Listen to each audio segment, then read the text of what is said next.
Wallahi jamaah, ada seorang syekh cerita dalam salah satu ceramahnya, cerita tentang seorang dokter perempuan di sana, di Arab sana.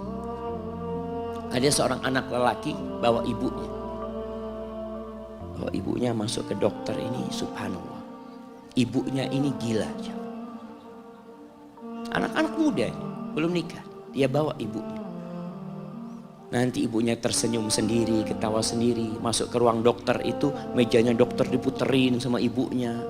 Anaknya minta maaf, ya dok kata dia. Sekali-kali nanti ngeliat di televisi dokter itu ada gambarnya Ka'bah. Ibunya ngomong, nak kau bukan nak ngomong, kamu bohong Mat kau bohong sama ibu. Katanya mau dibawa umroh ibu kata dia. Nanti diludahin anaknya, digigit anaknya. Nanti kerudungnya ibunya terbuka, dipasangin lagi.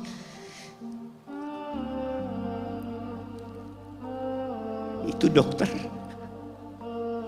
tanya sama anaknya, ini siapa? Ibu anak kata dia.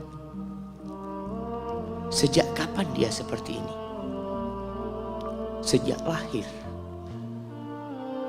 Loh, terus gimana engkau bisa lahir?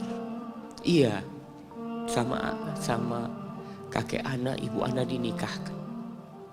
Tapi 10 bulan diceraikan. Ya karena seperti ini, anak lahir dari rahim ibu anak. Dan seperti ini kelakuan. Iya kata dia. Engkau berbakti sama dia, kata dia. Dia kan gak kenal sama engkau. Iya, dia gak tahu sama anak. Tapi Allah tahu kalau dia ibu anak. Allah tahu kalau dia ibu anak. Anak harus berbakti sama. Ditanya, ibumu sakit apa? Ibu kena gula. Kata dia, kena ini semua. Setelah dikasih resep, itu dokter cerita, pasiennya keluar, ditutup pintunya. Dokter ini nangis. Dia mengatakan, ana sering dengar ceramah tentang birrul walidain. Ana sering mendengarkan tausiah ustaz tentang berbakti kepada orang tua. Tapi ana baru sekarang melihat kebaktian seorang anak sama orang tuanya. Ibunya gila, dia tetap berbakti. Dan dia mengatakan, iya ibu anak gak tahu sama anak, tapi Allah tahu kalau dia ibu anak. Dan yang ngasih wasiat supaya kita berbakti sama orang tua itu Allah jemaah. Apapun yang dilakukan orang tua kita.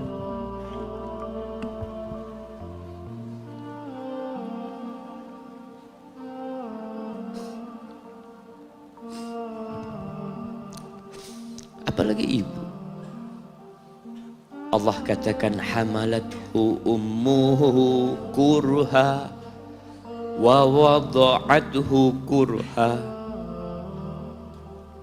Ibu kita, hamil kita itu dalam kondisi yang sulit.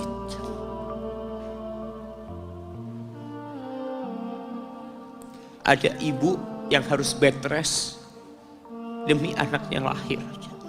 Demi kita lahir, ibu kita itu bed rest. Capek dikit keluar darah. Ada yang harus hamil kita dalam kondisi dia ditinggal sama suaminya. Dia harus cari nafkah sendiri. Ada yang harus muntah-muntah demi kita. Allah. Lalu kita berdiri buat ibu kita. Capek.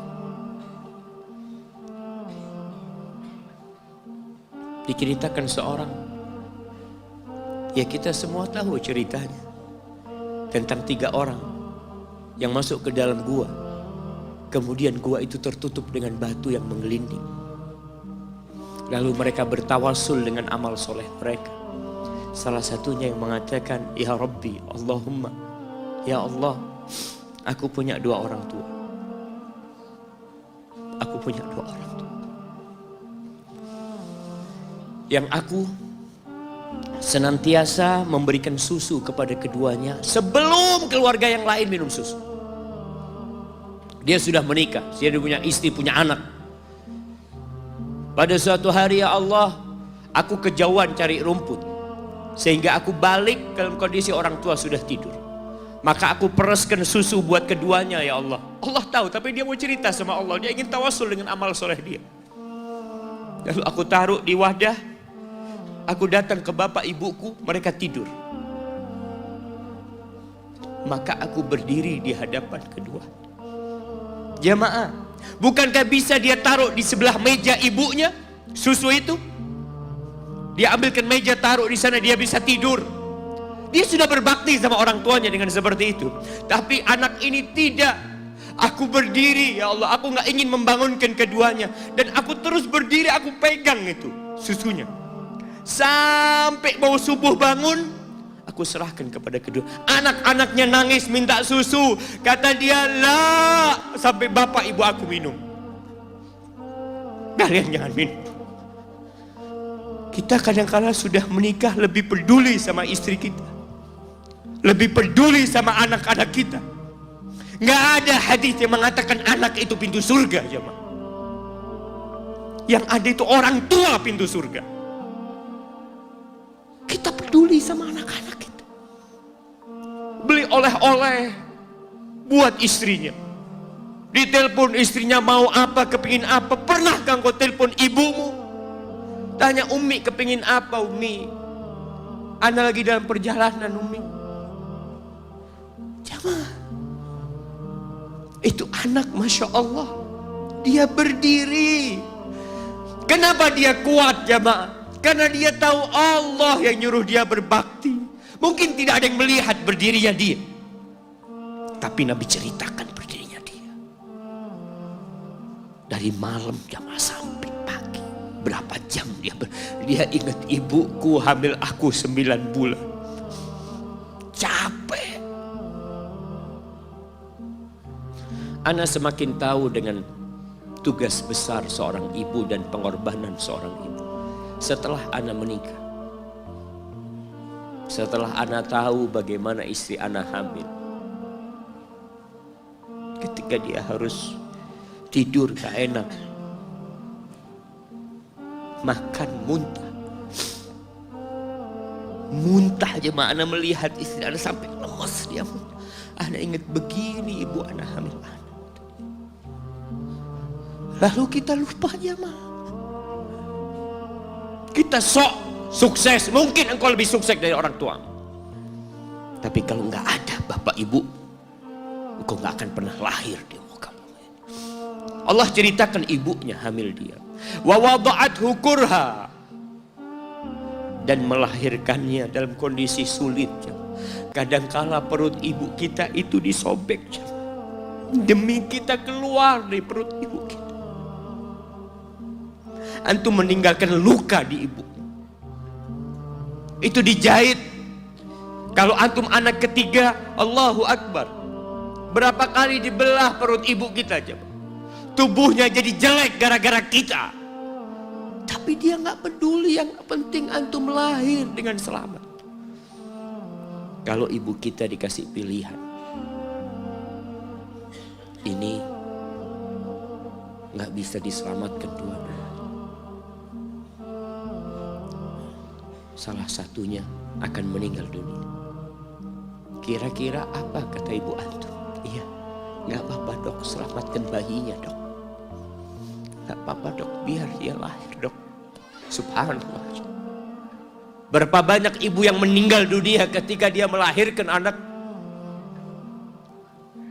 Wa hamluhu wa fisaluhu 30 syahra. Hamilnya dan menyusuinya itu 30 bulan. Artinya bukan ketika antum lahir selesai lelahnya ibu kita. Memang ketika antum lahir dengan selamat, Allahu Akbar, ibu itu lupa dengan rasa sakit dia 9 bulan. Ibu itu lupa dengan jeritan dia mengeluarkan kita ketika kesakitan. Itu lupa. Dia tersenyum, dia bawa anaknya, ditaruh di dadanya. Allahu Akbar. Kalaupun ada air mata yang menetes, itu air mata kebahagiaan orang tua dengan hadirnya kita di muka bumi ini. Lalu kita bisa berjalan. Kita nggak bisa apa-apa lahirnya. Allah rekam kebaikan ibu kita. Kita disusui sama ibu kita. Berapa bulan? 2 tahun. 24 bulan disusui. Mungkin ada yang kurang, mungkin ada yang lebih. Tapi yang jelas kondisi kita tidak bisa berbuat apa-apa. Kita hanya bisa menangis, jemaah. Antum lapar menangis, buang kotoran menangis. Siapa yang datang membersihkan kotoran antum? Ibu antum. Yang gendong antum siapa? Ibu antum. Dia susui. Subhanallah, sampai anaknya agak besar sedikit, diajari bicara sama ibunya, diajak ngomong sama ibunya, diajarin berdiri sama ibunya, diajarin berjalan sama orang tuanya. Allahu Akbar. Kemudian ketika antum sukses, antum berangkat ke luar negeri, antum berangkat ke luar kota, meninggalkan kedua orang tua antum, boleh, asalkan dengan ridho orang tua antum. Kalau ibu antum telepon, antum di Batu sini, kuliah, sampai sukses jadi pengusaha di sini. Ibu antum di kampung telepon, nah ibu ingin engkau balik ke kampung. Jangan pernah mengatakan, bu anak kerjanya di sini ibu. Saya ditugaskan di sini, tinggalkan semua pekerjaanmu, pulang ke rumah. Ustaz, gimana dengan istri dan anak-anak anak? Yang ngasih makan istri sama anak-anak antum itu Allah Jalla Jalla. Bawa pulang ke kampung, hidup sama ibu antum. Jamaah, ada seorang sahabat yang izin untuk berjihad, izin untuk mendapatkan surga yang paling tinggi, izin untuk bisa memberikan syafaat kepada 70 dari keluarganya. Kalau dia mati syahid, dia datang kepada Nabi SAW, ditanya, bapak ibumu hidup? Iya, kata dia. Pulang engkau ke sana. Fathammal jannah, di sana ada surga. Ilzam rijlaya, engkau tetap di kaki ibumu. Ini mau jihad, bukan mau cari fulus, jemaah. Bukan mau cari kenikmatan dunia, dia mau cari surga. Tapi pintu surga yang paling baik orang tua dapat jauh-jauh. Jemaah, wallah, ketika antum nangis di kasur ibu, di dapur lagi masak, dimatikan kompornya, dia datang jumpai antum. Antum lihat, anak sering lihat ketika kajian, bagaimana seorang ibu yang gendong anaknya yang nangis. Dia ingin dengarkan kajian, tapi engkau menghalangi dia untuk mendengarkan kajian dengan baik. Dia harus gendong. Kadang-kadang nggak boleh deket-deket kajian, yang bawa anak tempatnya lain, dan dia nurut. Engkau ganggu hidup dia dari sejak engkau lahir. Kemudian setelah engkau dewasa, engkau nggak berbakti sama ibu.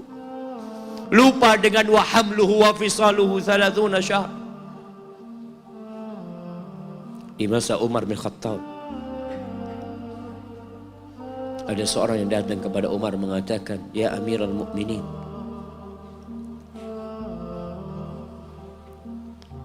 aku ini jadi kendaraan buat ibu. Aku ini yang membersihkan kotoran ibu, dan aku palingkan wajahku. Ibuku sudah lumpuh, gak bisa apa-apa, dan aku berusaha untuk berbakti sama dia. Aturani qad jazaituha. Gimana menurutmu? Apakah aku sudah balas kebaikan ibuku? Kata Umar, la, kata dia. Enggak, belum. Ya Amirul Mukminin, bukankah aku sekarang ini telah berbuat kepada ibuku seperti ibuku berbuat kepadaku waktu aku kecil? Artinya sama pekerjaannya sekarang ini. Aku yang menyuapin ibuku, aku yang membersihkan ibuku, yang mengantarkan dia ke kamar mandi. Semua yang pernah dilakukan ibuku, kira-kira sudah aku lakukan semua sekarang. Kata Umar, enggak sama, kata dia.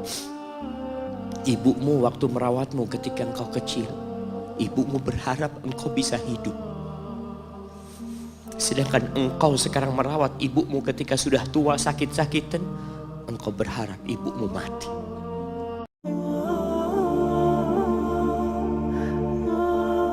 Lalu Ibnu Jauzi berdoa, Allahumma in adzabtani ghadan.